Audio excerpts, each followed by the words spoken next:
আগে আছিল নাগৰা নাম, এতিয়া হৈছে নাগৰা গান। আজিকালি বহুত পাঠক হ'ল, বহুত লিখক হ'ল, কিন্তু সুৰাকাৰ এজনো নহয়। নাগাৰা নাম, নাগাৰা নাম হৈছে আমি গাইছিলো, কি গাইছিলো?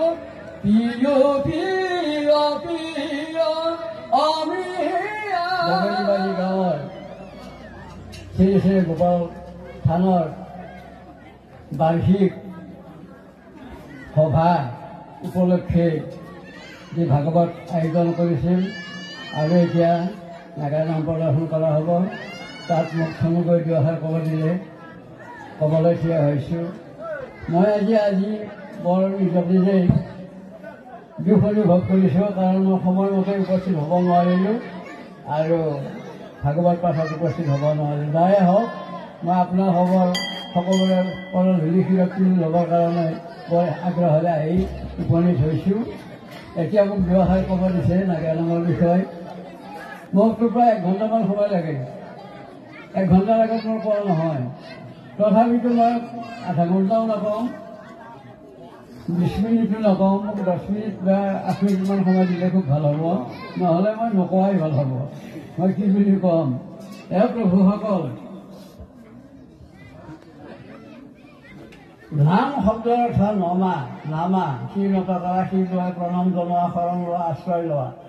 তেন্তে মত আকাৰে না হ'ল নাশ কৰা, মত হ'ল মত গৰ্ব অহংকাৰ। নাম ল'লে শৰীৰৰ পৰা মত গৰ্ব অহংকাৰ দূৰীকৰণ হয়।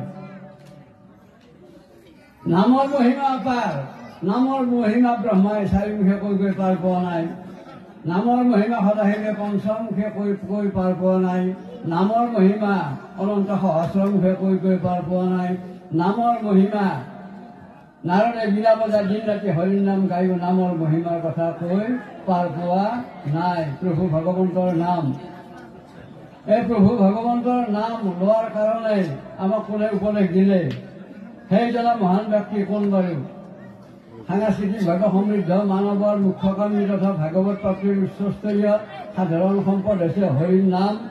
হৰিৰ নাম ধৰ্মৰ মূল পৰমাৰ্থ নাগাৰা নামৰ মাধ্যমেৰে ঐক্যবদ্ধভাৱে প্ৰচাৰ কৰি মানৱ জাতিৰ সামাজিক আধ্যাত্মিক উৎকৰ্ষ সাধন কৰা হৈছে নাগাৰা নামৰ লক্ষ্য উদ্দেশ্য। আমি এই নাগাৰা নাম গাব পাৰিছোঁ, শুনিব পাৰিছোঁ, কাৰ কাৰণে? গুৰুজনাৰ কাৰণে।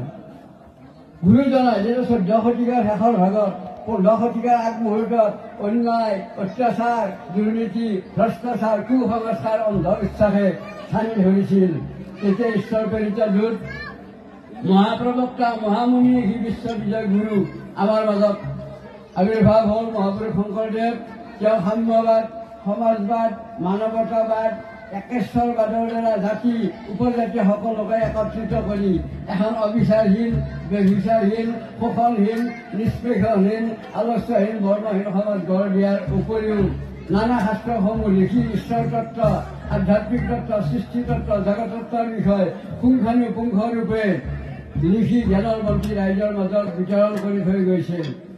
প্ৰভুসকল, ধৰ্ম, সাহিত্য, সংস্কৃতি, কলা, কৃষ্টি, মুখা, ভাস্কৰ্য, শিল্পকলা, নাট ভাওনাৰ জৰিয়তে মানুহ হিচাপে পৰিচয় দিব পৰাকৈ আজি পৰা 576 বছৰ পূৰ্বে ধৰ্মৰ সেন্দুৰীয়া পথ নিৰ্মাণ কৰি থৈ গৈছিল। গুৰুজনাই যি সাংস্কৃতিক বীজ ৰোপণ কৰি থৈ গৈছিল, তাৰ পৰা নানা সংস্কৃতিৰ উদ্ভৱ হ'ল। যেনে প্ৰসংগীয়া নাম, গুৰুজনাৰ সৃষ্টি।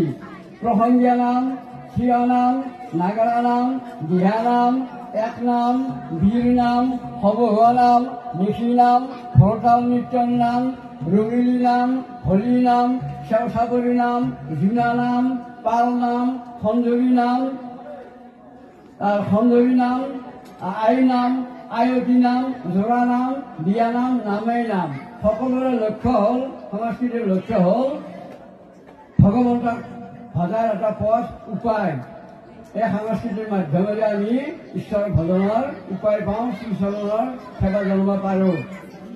প্ৰভুসকল, নাগাৰা নাম, নাগাৰা নাম হৈছে নাগাৰা বোলাই কোৱা নামকে নাগাৰা নাম বুলি কোৱা হয় বাৰু। এইখিনি মই কম ভাঙি পাতি। নাগাৰা নাম লোক পৰিবেশ কলা, ধৰ্মীয় সংস্কৃতি। 17 শতিকাৰ প্ৰথম দশকৰ ভাগতে খটাৰা সত্ৰৰ স্থাপক প্ৰতিষ্ঠাপক গোবিন্দ আতা। গোবিন্দ আতাৰ সহায়ত চলোৱা আছিল কোন? কৃষ্ণ ডেকা। কৃষ্ণ ডেকা আৰু গোবিন্দ আতাই লগ লাগি নাগৰা নামৰ সূচনা কৰা বুলি আমি কিছু কিছু লিখনিত পাইছোঁ। পুৰণি সত্ৰসমূহত নাগৰা নামৰ বিষয়ে কোনো উল্লেখ নাই, লিপিবদ্ধ একোৱেই নাই। তৎসত্ত্বেও আমি গোবিন্দ আতাৰ আৰু কৃষ্ণ ডেকাৰ যিটো আমাক নাগৰা নাম উদ্ভৱ কৰিলে বা নাগৰা নামৰ পাতনি মেলিলে তাৰ বিষয়ে ক'ব গৈছোঁ। বৰ দেৱবাদ্য, বৰ ডাঙৰ বাদ্য। এই দেৱবাদ্যৰ অনুসৰণ কৰি গোবিন্দনাই দবাৰ সৃষ্টি কৰিছিল। সেই দবাৰ আৰ্হিতে অসমত কি কৰিলে হ'ল? নাগাৰাৰ সৃষ্টি হ'ল। নকৈ গঢ় বুলি হ'লে নাগাৰা, ন গঢ়া নাগাৰা। আৰু বৰ প্ৰকাণ্ড গাছ কাটি তাৰ টুকুৰা বকালিৰে খুলি প্ৰথমবিধ নাগাৰা, এইটো হ'ল গছৰ খোলাৰ নাগাৰা। দ্বিতীয়বিধ নাগাৰা তক্তা চিলাই নাগাৰা। তৃতীয়বিধ নাগাৰা মাটিৰ খোলাৰ নাগাৰা। চতুৰ্থবিধ নাগাৰা পিতলৰ নাগাৰা। এই 4 প্ৰকাৰ নাগাৰা এতিয়াও দৰঙতে কৰবাত কৰবাত আছে। শংকৰী সংস্কৃতিত প্ৰত্যেকৰ পৰা ভুটীয়া তাল আনি ব্যৱহাৰ কৰা হৈছিল। সেই ভুটীয়া তালৰ আৰ্হিতে অসমত ভৰতাল বনোৱা হয়। আমি যেতিয়া নামৰ নাগৰা নামত ব্যৱহাৰ কৰি আছোঁ। ভৰতাল, পাতিতাল, ফুটিতাল, ৰামতাল, কৰতাল এইবিলাক নামত ব্যৱহাৰ কৰা হৈছে। এই প্ৰভুসকল, নাগাৰা নাম সেউ চাপৰি সুৰৰ পৰা উদ্ভৱ হোৱা বুলি আমি কৰবাত কৰবাত পাইছোঁ, লিখনিটো পাইছোঁ। এই নাগাৰা নাম পৌৰাণিক যিটো নাগাৰা নাম, এই পৌৰাণিক নাগাৰা নামৰ মাধ্যমতে দৰঙৰ এজন মহান শিল্পী নাগাৰা নামৰ পাঠক নৰেশ্বৰ শৰ্মা বৰুৱাদেৱে পোনপ্ৰথমে 3খন নাগাৰা নামৰ পুথি ছপা কৰিছিল। সেই 3খন হ'ল বজ্ৰলীলা, বস্ত্ৰলীলা আৰু হৰগৌৰী লীলা। বিভিন্ন পাঠকে নাম পৰিৱেশন কৰিছিল। আৰু আহি আহি আমাৰ কামৰূপ জিলাৰ কমলপুৰ সমষ্টিৰ অন্তৰ্গত বালিগুচি গাঁৱৰ ওচৰতে নিচেই ওচৰতে সোণাৰীখাল গাঁও, তাতে এজন মহান শিল্পীৰ জন্ম হৈছিল। তেওঁ হ'ল ভূমিধৰ বনিয়া বগুলা পাঠক। এই বগুলা পাঠক দেৱে পৌৰাণিক নাগাৰা নামক আধুনিক দিশলৈ লৈ আহে। তেওঁ শ্ৰেষ্ঠ পাঠক, শ্ৰেষ্ঠ লিখক, শ্ৰেষ্ঠ প্ৰশিক্ষক আৰু ঈশ্বৰ প্ৰদত্ত মহান শক্তিৰ অধিকাৰী হ'ল সুৰাকাৰ। আজিকালি বহুত পাঠক হ'ল, বহুত লিখক হ'ল, কিন্তু সুৰাকাৰ এজনো নহ'ল। ভূমিধৰ বনিয়াই যে 500মান সুৰ নিজে ৰচনাৰ সৃষ্টি কৰিছিল, কিন্তু আজিকালি লিখকবিলাকে, পাঠকবিলাকে এটাও নামৰ সুৰ নতুনকৈ সৃষ্টি কৰিব পৰা নাই। আগে হৈছে নাগৰা নাম, এতিয়া হৈছে নাগৰা গান। এতিয়া বিভিন্ন সুৰৰ সাংস্কৃতিক সুৰবিলাক আনি নাগৰা নামৰ সংযোজন কৰি নাগৰা গান কৰি গায়। তাৰ ফলত কি হ'ল? নামৰ যিটো মানদণ্ড ৰস এইটো নাইকিয়া হৈছে। আৰু আগে আছিল নাম ধৰা, আগে আছিল নাম গোৱা, এতিয়া হ'ল নাম খেদা। বাবু ক'ৰ পৰা আহিলে? নাম খেদিব গৈছিলোঁ। খেদে নানা ৰাগীয়া বস্তুবিলাক ক্ষেপণ কৰি নামত নাগাৰা নাম গাব বহে, বহি আৰু ৰভাৰ তলৰ পৰা নাগাৰা নাম খেদি পঠায়। এইটো হ'ব নালাগে। ময়ো যিবিলাক মই একেবাৰে সৰু ক্ষুদ্ৰ মোৰ গুৰুজন হ'ল ভূমিধৰ বনিয়াদেৱ। তেখেতে মোক নাম কেনেকৈ লিখিব লাগে, কেনেকৈ গাব লাগে ভালকৈ শিকাইছিল। সেই মৰ্মে মই প্ৰায় 70টামান নাম লিখিলোঁ, 4খন কিতাপ ছপা কৰিলোঁ। আৰু 1986 চনৰ পৰা আজি প্ৰভৃতি নামত জড়িত হৈ আছোঁ। চৰকাৰো বৰ মৰমতে মোক শিল্পী পেঞ্চন দিলে, মই আনন্দতে আত্মহাৰা হৈছোঁ। হে প্ৰভুসকল, নামত হৰিৰ নামৰ ৰস দিব লাগে। ছিংগাৰ, হাস্য, কৰুণ, বীৰ, বিভৎস, ৰুদ্ৰ, ভয়ানক, অদ্ভুত, শান্ত, এই নৱৰসৰ মাজত গুৰুজনৰ সৃষ্টি হ'ল নামৰ প্ৰেম, অমৃত ৰস, অমিয়া ৰস। আমি গাইছিলোঁ, কি গাইছিলোঁ? প্ৰিয় প্ৰিয় প্ৰিয় অমিয়া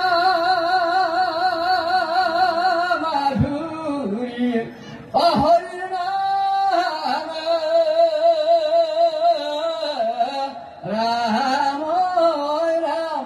পান কৰা হৰিৰ নামৰ অমিয়া ৰস, অমৃত ৰস। কিন্তু আজিকালি সেই ৰস নাই। বিভিন্ন সংস্কৃতিৰ ফুলবিলাক আনি নামৰ ৰস মুঠেই নাই, নাগৰা গান কৰিছে। মোক ভূমিধৰ বনিয়া বগুলা পাঠক গুৰুই, তেখেত মোৰ এখন নমস্য গুৰু, তেওঁ কৈছে, হে পাঠক তোমাক মই নাম লিখিব দিলো, কিন্তু যাতে নাগেৰা নামহে লিখা, নাগেৰা নামৰ ফুল দিয়া, অন্য সংস্কৃতিৰ ফুল ধাৰ কৰি নিদিবা। আমি যদি ধাৰ কৰি দিয়া হয়, এই নাগেৰা নাম পাহাৰণিৰ গৰ্ভত হেৰাই যোৱাৰ উপক্ৰম হ'ব। এইটো নকৰিবা। কিন্তু আজিকালি সেইটোৱে হৈছে, নাগেৰা নামৰ পাঠকবিলাকে নানা ফুল গাঁঠি পেলাই কি কৰিছে, নাম পৰিৱেশন কৰাৰ পিছত আচল নাগেৰা নাম, যি ভক্তিৰসৰ নাগেৰা নাম, সেইটো নাম আজিকালি নহয়, কেৱল নাগেৰা গান কৰি গায়, মানে হাততালি দিয়ে, কিন্তু আচল ধৰ্মৰ দিশ, তাত্ত্বিক দিশটো নাইকিয়া হৈ যায়। এই পৰিবেশটো সুন্দৰ কলা নাগেৰা নাম, এই নাগেৰা নামত তেলৰ লগত পানী মিক্স কৰি দিয়াৰ নিচিনা হৈছে। এটা সময়ত যদি এই পদ্ধতিৰে থাকে, নাগেৰা নামৰ শিল্পীবিলাকে ভৰিত তলিওৱাৰ মাটি হাৰাৰ উপক্ৰম হ'ব, এইটো নিশ্চিত। আজি মোক দুআষাৰ ক'ব দিলে, এইটো ক'বলৈ মই থিয় হৈছোঁ, আৰু কিন্তু মোৰ বহুত ক'ব লগা আছে, আৰু নকওঁ বাৰু, ইমানটো সামৰণি মাৰিলোঁ। আমাৰ পাঠকদেৱে শ্ৰী ঘনশ্যাম ডেকা, মোৰ অতি মৰমৰ সুন্দৰ দাস সুন্দৰভাৱে নাম পৰিৱেশন কৰি আপোনালোকক মোহিত কৰিব। নাগেৰা নাম যাতে গাই, এইটো কামনা কৰিলোঁ মই। আৰু হৰিৰ নাম ধৰক, হৰিৰ নাম গাক, হৰিৰ নাম খেদিব নালাগে, এইটো কথা এখিনিকে ক'লোঁ মই। সৰ্বশেষত মই সকলো ৰাইজৰ হিত সাধনৰ অৰ্থে ভগৱন্ত পুৰুষৰ ওচৰত প্ৰাৰ্থনা জনাইছোঁ। আৰু মই যে এইটো কাহানি দিলোঁ 60 চনৰ পাঠক, এটা পুৰণা সুৰ গাই পেলাই মই সামৰণি মাৰিম, আৰু বৰ বেছি নকয়। কিন্তু সুৰটো মই গাবলৈ গাটো সাতখন লাগি আছে, মই এটা সুৰ গাম। সেই সুৰে কিন্তু আজিকালি কোনোবা ঠাইতে গাব নোৱাৰে। চেউচা কৰি সুৰৰ নাম নাগৰাক ঘূৰ ঘূৰ ঘূৰ ঘূৰ ঘূৰ ঘূৰ কৰি কপাই কপাই এটা চাপৰি মাৰে, কি